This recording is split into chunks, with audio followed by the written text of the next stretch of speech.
Hello, bridge builders! I'm here with some exciting news. The first volume of interviews is now available on Amazon.com. The link can be found at eatlunchandboardgame.com. I promise that all proceeds from sales of this book will go right back into this podcast and channel. Whether that is new and better audio equipment for the podcast, or video equipment for the YouTube channel, or even more games to review, the money will not be wasted. Click over to Amazon and get your copy of Eat Lunch and Board Game, the first course today. And thank you for supporting the show. As I immersed myself in this great hobby by jumping in with both feet with no regards for my wallet or bank account, one game kept coming up as a must-play. One game made every list of revolutionary, monumental, classic, and influential games. Of course, it does not hurt when that game was designed by Sid Sackson, who himself was more immersed in the hobby than I can ever hope to be. That game is 1964's Acquire. It was originally released as part of the 3M Bookshelf game series. The Bookshelf series of games from the 60s and 70s were made to look like books when placed on a shelf, and they were largely designed by Sid Sackson and Alex Rudolph. I have a few of these games, and many more titles are on my wish list. So many games, only so much money. Since its original release, Acquire has been published by over half a dozen different companies. I found it surprising that it is not currently in production. It was originally released as part of the 3M Bookshelf collection, as I mentioned, but 3M sold that division to Avalon Hill. They then released it as part of their Bookcase series. Avalon Hill also made the first computerized version of the game. Hasbro acquired Avalon Hill, then Hasbro sent it to their subsidiary, Wizards of the Coast, where Acquire was once again released. It came back to Hasbro, where it currently sits, and it has not been produced since 2016. Sad fact, I read that the newest version has a 10x10 board with only 100 spaces, instead of the original 9x12 with 108. I wanted the original 3M version as it had the full-sized board, plastic tiles, and, well, it was the first. I was lucky enough to find it at a local toy show one weekend. It was just sitting there in a box of old vintage games. So I inquired how much for Acquire. He said $15, and I said, sold! Sadly, it sat on my shelf of shame for a long time. When visiting my cousin, he had a copy, and I finally got to play one of my first Grail games. A Grail game is a game that is harder to find and a game that you really want to play. So let's check out the classic game, Acquire.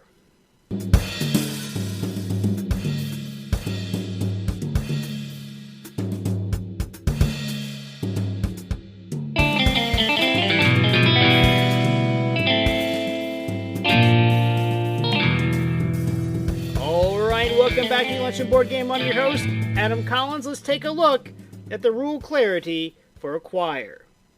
As you can imagine, the rules from my 1964 edition that are printed on the inside of the box lid are a bit lacking in what we have come to expect by today's standards.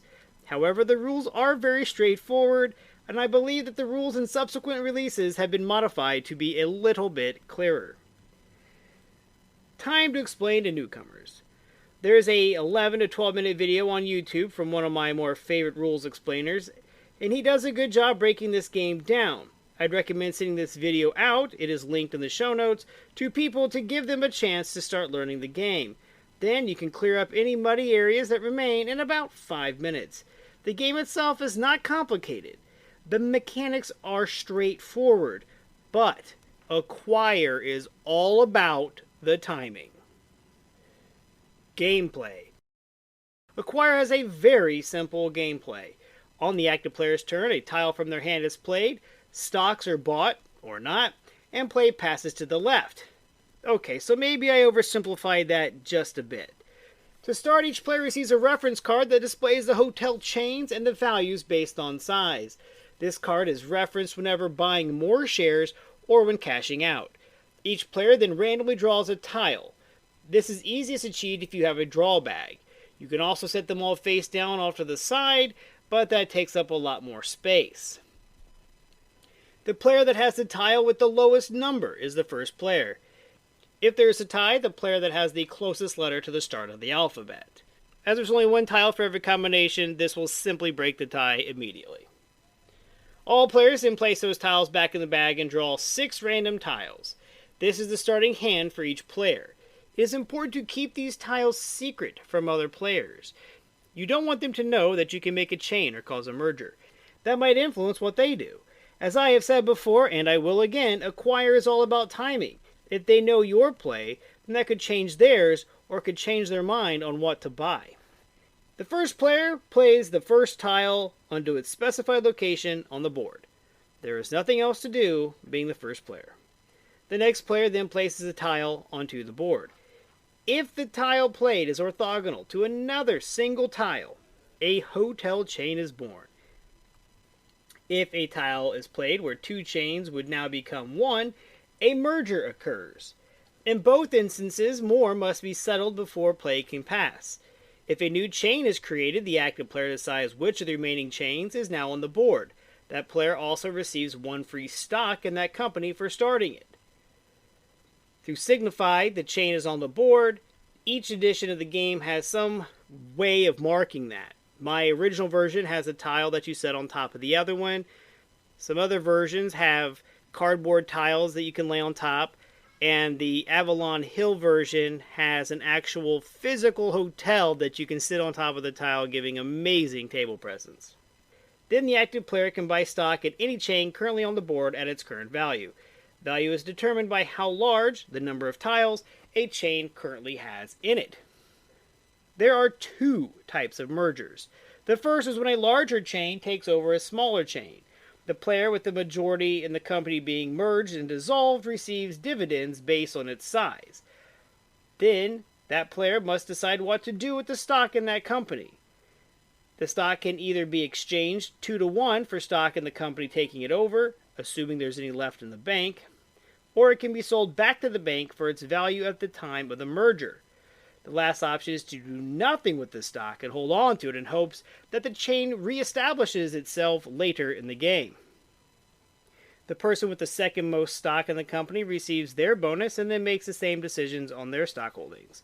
Lastly, all the remaining players just deal with their stock. After the chain has been dissolved and each invested player has been paid appropriately, the active player will be given the option to buy up to 3 stocks, then play passes. When the 2 chains of the same size merge, the active player decides which chain merges into the other, then the same proceedings occur as I just mentioned. There are 2 other options when playing your tile. You can play it against an existing chain, making it bigger, or you can place the tile by itself where it touches nothing. As long as 1 hotel chain is on the board, then the option to buy stocks is there. Now, it is important to note that there are only 25 stocks of each hotel chain. Once the stocks of a company are depleted, no one else can buy any more stock in that company. Stocks cannot be sold to other players and can only be sold back to the bank after a merger. Play continues until all chains on the board are safe, meaning that they have 11 or more tiles in them. 1 chain has 41 tiles or larger, or there are no more tiles that can be legally played. An illegal play would be a tile that borders 2 safe-sized hotel chains. And so if you have a tile that would merge 2 chains that are larger than 11, it is a dead tile and needs to be discarded and replaced. When the end game is triggered, players are awarded 1 more payout for the chains that they have majority and second majority in, and they're paid for the value of each stock they own in all chains. Then, simply put, the player with the most money wins the game. Replayability. Acquire has amazing replayability. As a matter of fact, I wanted to play it again so badly that I found an old electronic version that you can load onto your computer. As a matter of fact, it actually might be the one by Avalon Hill. I have since played it dozens of times. Like I mentioned earlier, Acquire is all about timing. So each game, that timing changes. When to buy stocks, when to merge, when to add to an existing chain, when to do none of the above. Each of these decisions will change with each game and makes each game different. Artwork. As is the case with games that have been around for decades, in this case 5, There have been multiple versions with multiple artists. I have played 2 different editions that look almost completely different. Sure, the board and the grid system remained the same, but the artwork on the box, the money, and the hotel stocks have changed. Even the hotel chain names have changed over time. I personally like the nod that the Hasbro edition gave the creator, with one chain being named Sackson. Sadly, though, it is one of the cheapest chains available in the game. Lunchtime potential. Now, Acquire is a game that I would put in the category of Friday when the bosses are away. It takes slightly more than an hour, especially with higher player counts. This game really shines best with 3 or 4 players, though I have not played it with 6 players. I think this would make the game take longer, as each merger would take longer, waiting on people to make their decisions on what to do with their stocks. Acquire can easily be completed in 90 minutes, maybe a little less if people think quickly. It does start to slow down toward the end of the game as players are trying to calculate their best moves, yet they also have fewer moves available to them. And if you pick the wrong one, you could end the game before you've amassed your fortune.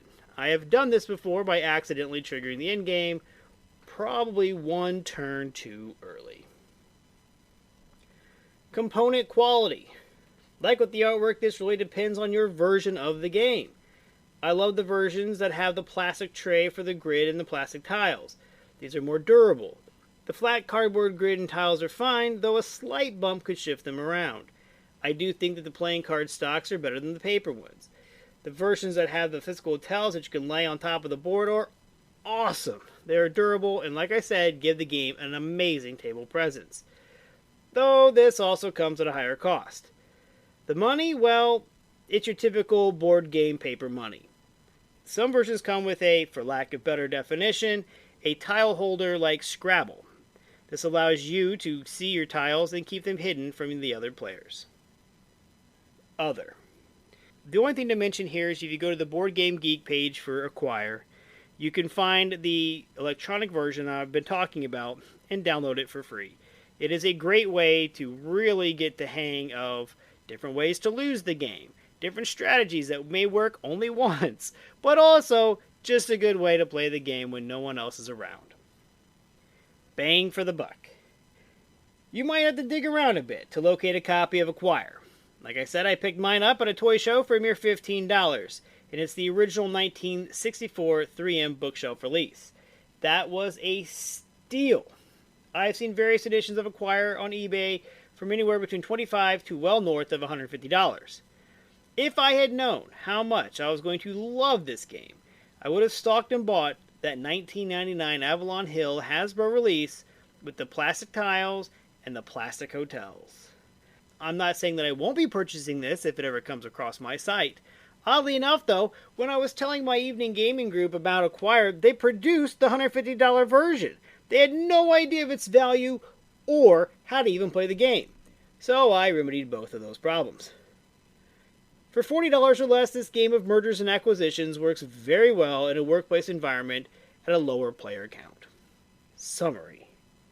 Shockingly, Acquire has only a 7.3 rating with just over 19,000 reviews on Board Game Geek.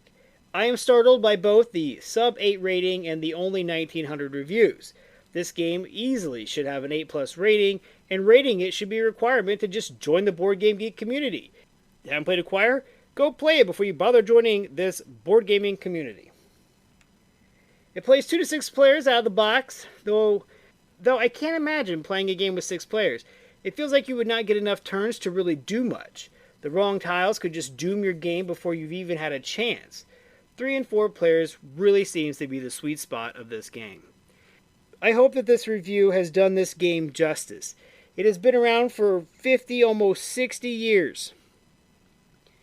It should go on for another 50 or 60 years.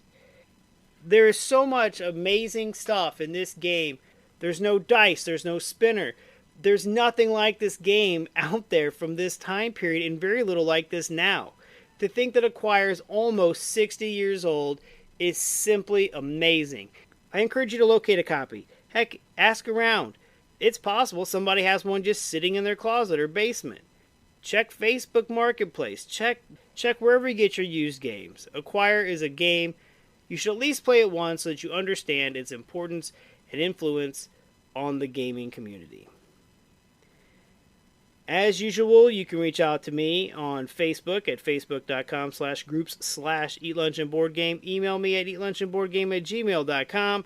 And remember, board games build bridges.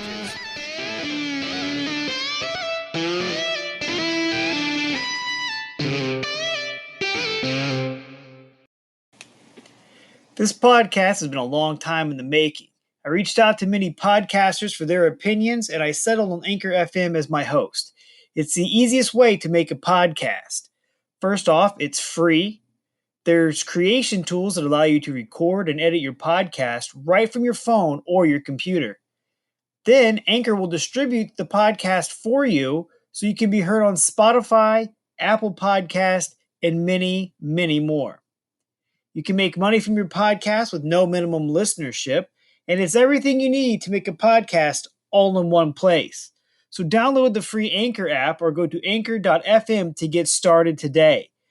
I know you have an idea for a podcast in you. Now is the time to make it happen. Stay in tune with all things sports around Indiana and the nation with the Crash Course Podcast. Each week, we tackle the big storylines from the world of the Colts, Pacers, and the Indiana college scene, while also keeping a pulse on the nation. We record live weekly at twitch.tv/3C Media and can be found on YouTube, Apple Podcasts, Google Podcasts, Spotify, wherever podcasts can be heard, you can catch the Crash Course Podcast. When you're gaming, why not be comfy? Go over to supportplayer.org. Click on the cards, pieces, and dice to get some merch. These t-shirts are some of the most comfortable I have ever worn.